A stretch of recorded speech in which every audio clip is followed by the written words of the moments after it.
మొత్తానికి ఈ సంక్రాంతి పండక్కి ప్రతి సినిమా బాగా ఆడుతుంది. ప్రతి సినిమాకి 1000 కోట్లు రావాలని నేను మనస్ఫూర్తిగా కోరుకుంటున్నా. మనశంకర్ వరప్రసాద్ అనే సినిమా ట్రైలర్ చూసా. ఇది ఎవరిదో కాదు, మెగాస్టార్ చిరంజీవి గారి. వెరైటీగా ఉండొచ్చు. ఇప్పుడు ఒక మాట అండి, లవ్ స్టోరీ అంటే ఏముంది, ప్రతిదీ లవ్ స్టోరీలో లవ్వే కనిపిస్తుంది. సినిమా వాళ్ళు చెప్పేవాళ్ళ ఒకటే, చిరంజీవి గారైనా, బాలకృష్ణ గారైనా, నాగార్జున అయినా, వెంకటేష్ అయినా, మీరు పెద్దవాళ్ళు మిమ్మల్ని చూసి ఈ సినిమా యాక్టర్లు ప్రభాస్ గారు కానీ, రామ్ చరణ్ గారు కానీ, అల్లు అర్జున్ కానీ, పవన్ కళ్యాణ్ గారు కానీ అందరూ ఫాలో అవుతున్నారు. భార్య పిల్లలను తీసుకొని సినిమా పోయే టైం లేదండి ఇప్పుడు.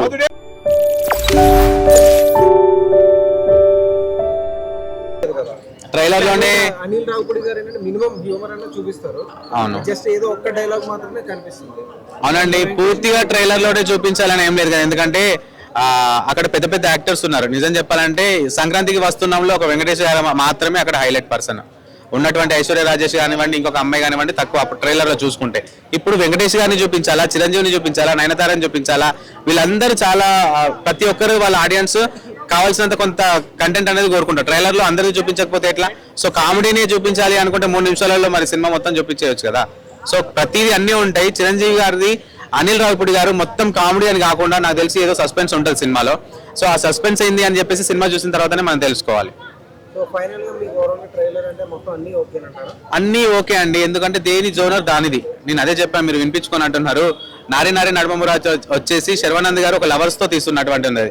కామెంట్ చూసుకుంటే దాంట్లో మజ్ను సినిమా రీమేక్ అంటున్నారు.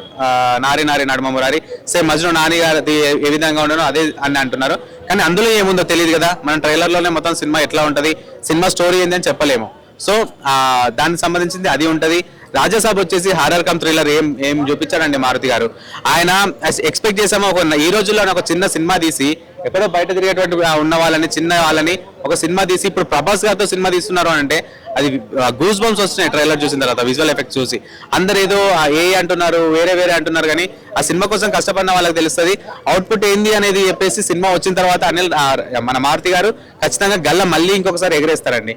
రాజాసాబు సినిమాలో మనం డార్లింగ్ తర్వాత ప్రభాస్ గారిని అంత జోవియల్ గా ఏ సినిమాలో చూడలే, అంత ఫన్నీ వేలో డార్లింగ్ లో ఉన్న అంతగా ఇంకే సినిమాలో కనిపించలేదు. మళ్ళీ ఈ ట్రైలర్ లో కనిపిస్తున్నాడు. So comedy come horror come thriller 3 కలిపి మారుతి గారు కొట్టబోతున్నారు ఈసారి. అది కూడా జననాయకుడు అని చెప్పేసి అవును, విజయ్ తలపతి అది రీమేక్ అని కన్ఫర్మ్ అయిందప్పుడు మనం అనుకుంటున్నామా. సో రీమేక్ అనేది వాళ్ళైతే పబ్లిష్ చేయకుండా మనం రీమేక్ అని చెప్పలేము. నేను చూసిన ట్రైలర్ నిజానికి చాలా బాగుంది. ఆయన ఒక పోలీస్ గెటప్ లోనే ఎక్కువ కనిపించడం జరిగింది. మరి మన భగవత్ కేసరిలో బాలకృష్ణ గారు ఏ పోలీస్ గెటప్ లో వెరైటీగా ఉండొచ్చు. ఇప్పుడు ఒక మాట అండి, లవ్ స్టోరీ అంటే ఏముంది, ప్రతిదీ లవ్ స్టోరీలో లవ్వే కనిపిస్తుంది. ఒక పర్సన్ ని కాపాడాలి అనుకునే ఉద్దేశంతో తీస్తున్నప్పుడు భగవత్ కేసరి కనిపిస్తుందేమో. నేను అదే చెప్తున్నాను కదా, ప్రతి సినిమా అన్ని రీమేక్ లేకుంటే అందులో నుంచి తీసుకొచ్చిన కంటెంట్లని మజ్ను సినిమాలా ఉందని నారి నారి నడమమురా అని చెప్పేసి, ఆ రవితేజ గారి సినిమా వచ్చేసి ఇంట్లో ఇల్లాలు, ఆ ఇంట్లో ఇల్లాలు వంటిలో ప్రియురాల్లాగా ఉందని చెప్పేసి ప్రతి ఒక్క కామెంట్ చేస్తుంటారు. దాన్నే పట్టుకోవడం కదా. సినిమా చూసిన తర్వాత మనం డిసైడ్ చేయాలి. సినిమా చూసి బయటకు వచ్చిన తర్వాత ప్రతి ఒక్కరు చెప్తారు కదా రీమేక్ అయితే రీమేక్ అంటారు, ట్రైలర్ చూసి అయితే కన్ఫర్మ్ చేయలేము మనం. అనిల్ రావుపూడిదే మరి కాన్సెప్ట్ సేమ్ ఉంది. అనిల్ రావుపూడికే సినిమాకి పోటీ వస్తుంది సంక్రాంతికి జననాయకుడు. అవునండి, మన తెలుగు ప్రజలు ఏంటి అంటే ఏ సినిమా అయినా సరే, ఏ ఇండస్ట్రీ అయినా సరే ఆదరిస్తారు అని చెప్పేసి నమ్మకం తమిళ్లో కూడా ఉంది. అది తమిళ సినిమా తెలుగు సినిమా అనేది లేదు. చిన్న సినిమా అయినా సరే, మనం మొన్న చూసుకున్నటువంటి డ్యూట్ సినిమా కావచ్చు, లవ్ టుడే సినిమా కావచ్చు, అది మనది కాదు, అయినా మనం హిట్ చేసాము. సో తెలుగు వాళ్ళు ఖచ్చితంగా ఆదరిస్తారు అని చెప్పేసి ఆలోచన వాళ్ళకు ఉంది. మనతో పాటు పోటీ పడుతున్నారు. కానీ ఒకటేంటంటే ఫిల్మ్ ఇండస్ట్రీ వాళ్ళు ఒక రెస్ట్రిక్షన్ పెట్టుంటే బాగుండేది. మా సినిమాలు ఉన్నాయి, ఇప్పుడు మీరు తర్వాత పెట్టుకోండి అని అనొచ్చు. కానీ కాంట్రవర్సీ అయితే అని చెప్పేసి అనుకోకుండా సరే మనతో పోటీ పడుతున్నారు. ఒకటి కంటెంట్ బాగుంటే ఏ సినిమా అయినా సరే తెలుగు వాళ్ళు ఖచ్చితంగా ఆదరిస్తారండి. అవ్వాలి ఖచ్చితంగా. విజయ్ తలపతి సినిమాలో ఒక మంచి మెసేజ్ ఓరియంటెడ్ ఉంటుంది. ప్రతి ఒక్క సినిమాలో ఆయన సినిమా తీస్తున్నాడు అంటేనే ఆ సినిమా చాలా బాగుంటుంది. ప్రతి ఒక్కరం చూస్తాం, తను కూడా మన తెలుగు వాడు అనే ఫీలింగ్ ఉంటుంది మన లోపల. సో తన సినిమాలన్నీ బాగున్నాయి కాబట్టి ఖచ్చితంగా ఈ సినిమా చాలా హిట్ కావాలని నేను కూడా కోరుకుంటున్నాను. కానీ ఫస్ట్ మన సినిమాల్ని హిట్ చేయండి అని ఇంకొకసారి కూడా మీ అందరికీ నా తరపున విజ్ఞప్తి చేస్తున్నాను. ఎందుకంటే మన సినిమాలు మనం హిట్ చేసుకున్న తర్వాత వాళ్ళ దగ్గర అక్కడ ఆడతాయి ఆల్రెడీ. నచ్చితే చూడండి, నచ్చినా మీరు హిట్ చేయొద్దు అని చెప్పట్లేదు, నచ్చితే చూడండి. కానీ ఫస్ట్ మన సినిమాలకి సంక్రాంతికి ప్రిఫరెన్స్ ఇవ్వండి, మన తెలుగు వాళ్ళకి ప్రిఫరెన్స్ ఇవ్వండి అని. బాగుంటే 100 days నడుస్తుంది. నెక్స్ట్ ఏది చూసావు తాత నువ్వు? చిరంజీవి గారి సినిమా ఏది చూసావు నువ్వు? ఖైదీ నుండి మొన్నటి వరకు చూసిన. అన్ని చూసావు. మీకు చిరంజీవి గారు ఏది ఇష్టం తాత? డాన్సా ఫైట్సా? డాన్స్. ఆయన స్టైల్ ఎలా అనిపిస్తుంది? అతని సినిమా చూస్తే మైకాలోకి వెళ్ళిపోతాం. దిలీప్ కుమార్ గారు కదా హిందీ యాక్టర్. అతని యాక్టింగ్ ఎట్లనో ఇతని యాక్టింగ్ అట్లుంటుంది. Silent pin drop theatre. Next కూర్చున్నాడు. సో ఆయన ఇప్పుడు మామూలుగా ఇప్పుడైతే చాలా మంది అంటున్నారు ముసలాయన అయిపోతుండే అవసరమా ఇట్లా సినిమాలు తీయడం హీరోగా అని అంటున్నారు. దాని మీద మీరేమంటారు? చింత చెట్టు ఎంత ముదిరినా కూడా పులుపు పోదు. వెంకటేష్ చిరంజీవి కలిసి నటిస్తున్నారు ఈ సినిమాలో. ఎలా ఉండబోతుంది అంటావు? 100 days. అంతే అంటావు? 100 days బాబాయ్. ఒకటి బాగినండి, చెప్పు. వాళ్ళు కష్టపడుతున్నారు, మనం డబ్బులు ఇస్తున్నాం. ఒక సినిమా పోవాలంటే 200 రూపాయలు కావాలి. 100 రూపాయల టికెట్, ఒక కూల్ డ్రింక్, ఒక థియేటరు, లేక బస్ కిరాయో ఆటో కిరాయో. భార్య పిల్లలను తీసుకొని సినిమా పోయే టైం లేదండి ఇప్పుడు. బాధుడే అంటున్నారు మరి సినిమా హాల్ వాళ్ళు. దాని గురించి ఏమంటావు? ఒకటే బాధుడు. అంతే. జనాలు ఉన్నారు కదా మోయడానికి. ఎవరు వచ్చినా మనల్ని తిన్నే చెయ్యి బాబాయ్. ఏ రేవంత్ రెడ్డి కానీ కేసీఆర్ కానీ ఎనీథింగ్ ఎవరు వచ్చినా కూడా మనల్ని తిన్నే చెయ్యి. ఇది నా వాగ్దానం అండి. కుర్చీ తాత బతికే ఉన్నాడు, బతుకున్నోని చంపేసిండు. కుర్చీని ముట్టుకుంటే కాలిపోతారు. కుర్చీ బతికే ఉన్నాడు. ఎప్పటికీ జనం మంచి కొడతా, జనాలలో ఉంటా. కానీ ఒకటి, బతుకున్న మనిషిని చంపడం అన్యాయం. నా భార్య పిల్లలు ఒకటే ఏడుచుడు ఇంటికాడ. ఎవడ్రా వేసింది యూట్యూబర్? మీ అందరి కాళ్ళకు దండం. ఇంతసేపు నా ఎదురుగా వెళ్ళబడ్డందుకు థ్యాంక్ యూ. తాత మీకు చిరంజీవి గారి సినిమాలో ఏ సినిమా ఇష్టం బాగా? అంటే శుభలేఖ, ఖైదీ. ఎందుకు నచ్చింది?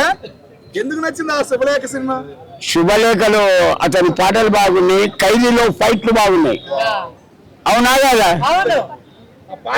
ఏ పాట ఇష్టం మీకు? ఒక పాట రగులుతుంది మొగలిపోదా. నా సొంత పాట పాడతా, ఫిట్ చేసుకోండి. 5 లక్షలు ఇచ్చిన పాటలే. వస్తనంటివి నాతో వస్తనంటివి, పోదమంటివి వెళ్ళిపోదమంటివి, ఏదో చెప్పి ఏదో చేసి చివరికి నన్ను ఒంటరి వాణ్ణి చేసి ఎగిరిపోతివి, నీ గూటికి చేరిపోతివి. ఏ మెరగని ఎదలో ఏ మెరగని ఎదలో ఎన్నో ఆశల ఊసులు నేర్పి, ఏ మెరగనట్టు వెళ్ళిపోతివి, నీ గూటికి చేరిపోతివి. అమ్మాయి హెల్త్ బాగాలేదు. లవర్ ఉన్నారు నీకు నీ వయసులో? అందుకే పాడాడు. నీ వయసులో లవర్ ఉన్నారా? నా భార్య లవర్. నిజం చెప్పు. అవునండి, నిజమే. నా భార్య లవర్, ప్రేమికురాలు. నా భార్య సర్వస్వం. Know the wife, not the life. భార్య లేని బట్టే మనశంకర్ వరప్రసాద్ అనే సినిమా ట్రైలర్ చూసా. ఇది ఎవరిదో కాదు, మెగాస్టార్ చిరంజీవి గారిది. 72 సంవత్సరాలు పైబడిన కూడా, అంటే మెగాస్టార్ చిరంజీవి గారు 70 సంవత్సరాలు పైబడ్డా కూడా ఏ మాత్రం అదే మాసు, అదే గ్రేసు, అదే డాన్సులు, అదే ఫైట్లు, అదే డైలాగులు, అదే కామెడీ టైమింగ్, అదే ఎక్స్ప్రెషన్స్ అన్ని చూడండి. అబ్బా ఎక్సలెంట్. అసలు చిరంజీవి గారు ఈ వయసులో కూడా ఎలా చేస్తున్నాడంటే 20 సంవత్సరాల పిల్లలాగే సేమ్ అంతే. ఒక స్టాలిన్, ఒక టాగూర్, ఒక మొటా మేస్త్రి ఆ సినిమాలో లాగే సేమ్ అదే కంటెంట్ అనమాట. చూడండి ఎంత బాగుందో. ఇంకా అదే విధంగా ఈ సినిమాలో చిరంజీవి పక్కనే నయనతార. అబ్బా అబ్బా 40 సంవత్సరాలు పైపడ్డ కూడా వాళ్ళందరూ ఆంటీ అన్నారు. తప్పు, నయనతార ఆంటీ గారు అమ్మాయి. కాబట్టి చూడండి, యాక్టర్లు అందరూ మన కోసం, మన పేద ప్రజల కోసం సినిమాలు తీస్తున్నారు. వాళ్ళు అన్నారు, నేననలే, ఇది సినిమా యాక్టర్లు అన్నారు. ఇది ప్రతి ఒక్క పేదవాడు చూడాలి ఈ సినిమా అన్నారు. కాబట్టి సినిమా అనేది ప్రతి ఒక్కరు చూడాలి, ఆదరించాలి, అభిమానించాలి. సినిమా చూడటం వల్ల మన మైండ్లో మార్పులు రావాలి, పేదరికం పోవాలి. అదే నా బాధ, నా భావన అది. కానీ సినిమాల వల్ల మూఢనమ్మకాలు పోవట్లే, పెరుగుతున్నాయి. ఆయన కూడా అంటాడు ఏమని ఐబొమ్మ రవి వల్ల ఈ సినిమా దొబ్బింది అన్నారు. అన్యాయం, ఇది దారుణం. ఐబొమ్మ రవి వల్ల సినిమా రివ్యూలు చెప్పే వాళ్ళ వల్ల ఏ సినిమా ఆడకుండా పోదు.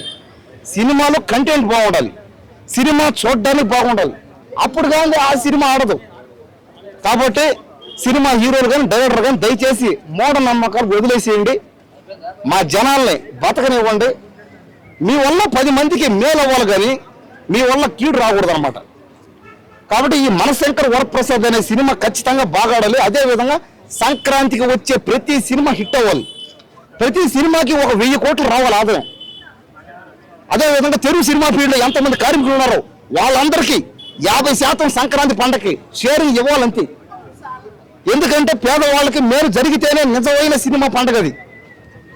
కాబట్టి ఖచ్చితంగా మనశంకర్ వరప్రసాద్ ఈ సినిమాతో పాటు రాజాసాబు, భక్త మహాశయులకు విజ్ఞప్తి, అలాగే సినిమా అనగనగా ఓ రాజు అనుకుంటా ఆ సినిమా కానీ ఇంకేంటి నారి నారి నడుమ మొరారి, ఇది కూడా ఆ జననాయకుడు చూడండి. జననాయకుడు అంట, పరాశక్తి అంట, దాదాపు 10-15 సినిమాలు ఒకేసారి. కాబట్టి ఒకేసారి పడడం అనేది కూడా కాస్త ప్రాబ్లం. దేనికంటే థియేటర్ వాళ్ళు పైగా టికెట్లు చూస్తే కూడా దారుణం. ఒక 50 రూపాయల టికెట్, 100 రూపాయల టికెట్ పెట్టి నెల టికెట్ పైన 10,000 పెట్టినా పర్లే. ఎందుకంటే ఉన్నోడు లేనోడు అందరికీ ఆ సినిమా దక్కాలి, చూడాలి. కాబట్టి ఏమంటే నా వంతు నేను చెప్పేదాన్ని ఇదే, దయచేసి అన్ని సినిమాలు బాగా ఆడాలి, అన్ని సినిమాలు చూస్తాం. సినిమా బాగుంటే ఖచ్చితంగా ఆ సినిమా బాగా ఆడుతుంది. అంతేగాని పెద్ద సినిమా చిన్న సినిమానే వద్దనమాట భావన. తీసేయండి ఇది. ఆ ట్రైలర్ మీద ట్రోలింగ్, అదే ట్రైలర్ మీద ట్రోలింగ్ అంట. కాబట్టి ట్రైలర్ మీద ట్రోలింగ్ వచ్చినా, టీజర్ మీద ట్రోలింగ్ వచ్చినా, సినిమా యాక్టర్ల మీద ట్రోలింగ్ వచ్చినా అవన్నీ కామన్. ఎందుకంటే ప్రతి సినిమా హీరోనే ట్రోలింగ్ చేస్తున్నారు. కాబట్టి ట్రోలింగ్ అవ్వడం వల్ల ఆదాయం వాళ్ళకి, మనకేమిలే. కాబట్టి సినిమా వాళ్ళు చెప్పేదల్లా ఒకటే, చిరంజీవి గారైనా, బాలకృష్ణ గారైనా, నాగార్జున అయినా, వెంకటేష్ అయినా, మీరు పెద్దవాళ్ళు, మిమ్మల్ని చూసి ఈ సినిమా యాక్టర్లు ప్రభాస్ గారు కానీ, రామ్ చరణ్ గారు కానీ, అల్లు అర్జున్ కానీ, పవన్ కళ్యాణ్ గారు కానీ అందరూ ఫాలో అవుతున్నారు. ఎందుకంటే పెద్దవాళ్ళు చిన్నవాళ్ళు అనే భావన లేకుండా. కాబట్టి ఈసారైనా, ఈ సంక్రాంతికైనా సినిమాలన్నీ బాగా ఆడాలి, సినిమా కార్మికులందరూ బతకాలి. కాబట్టి దయచేసి మీరంతా సహాయం చేయాలి, అది నేను కోరుకునేది. అదే ఇంకా అదేవిధంగా మన విజయ్ అన్న, తమిళనాడు విజయ్, ఒక తమిళ సినిమా డబ్బింగ్ అయింది, దాన్ని భగవంత్ కేసరి అన్నారు. సరే ఏదో ఒకటి సినిమా ఒకవేళ యాజ్ తీసి అదే ఉన్న పర్లే, కానీ ఆ సినిమాలో కంటెంట్ ఉండి, ఆ సినిమాలో దమ్ము ఉంటే, ఆ సినిమాలో కథనం బాగుంటే దాన్ని కూడా ఆపలేడు ఇంకా. కాబట్టి ఈ సినిమా కూడా జననాయకుడు అనే సినిమా కూడా బాగా ఆడాలా. ఆ సినిమా కూడా ఖచ్చితంగా, ఆ సినిమా కూడా 1000 కోట్లు రావాలా. ఆ సినిమా చేయడం వల్ల అతను తమిళనాడులో ముఖ్యమంత్రి అవ్వాలి. చూడండి, సినిమాల వల్ల ఎమ్మెల్యేలు అవుతున్నారు, ఎంపీలు అవుతున్నారు, ముఖ్యమంత్రులు అవుతున్నారు. అంటే సినిమా అనేది అంత గొప్పది, సినిమా రంగం అనేది అంత గట్టిది. చిత్ర పరిశ్రమ వల్ల మన చేతుల్లో, వాళ్ళ చేతుల్లో మార్చుకునే శక్తి ఉందంటే కారణం సినిమా, కేవలం సినిమా. సినిమా వల్లే ఎమ్మెల్యేలు అయ్యారు, ఎంపీలు అయ్యారు, సీఎంలు అయ్యారు, పిఎంలు కూడా అవుతారు. కాబట్టి సినిమా తీసేది బాగా తీయండి, 10 మందికి ఉపయోగపడేలా తీయండి. అంతేగాని సినిమా వల్ల 10 మంది నాశనం అయిపోవాలని, 10 మంది మట్టి కొట్టుకుపోవాలని, 10 మందిలో మూఢనమ్మకాలు రావాలని చేయకండి. సినిమా వల్ల మైండ్ అప్డేట్ అవ్వాలా, సినిమా వల్ల బతుకులు మారాలా.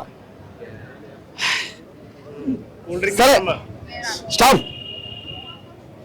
మొత్తానికి ఈ సంక్రాంతి పండగకి ప్రతి సినిమా బాగా ఆడుతుంది, ప్రతి సినిమాకి 1000 కోట్లు రావాలని నేను మనస్ఫూర్తిగా కోరుకుంటున్నా.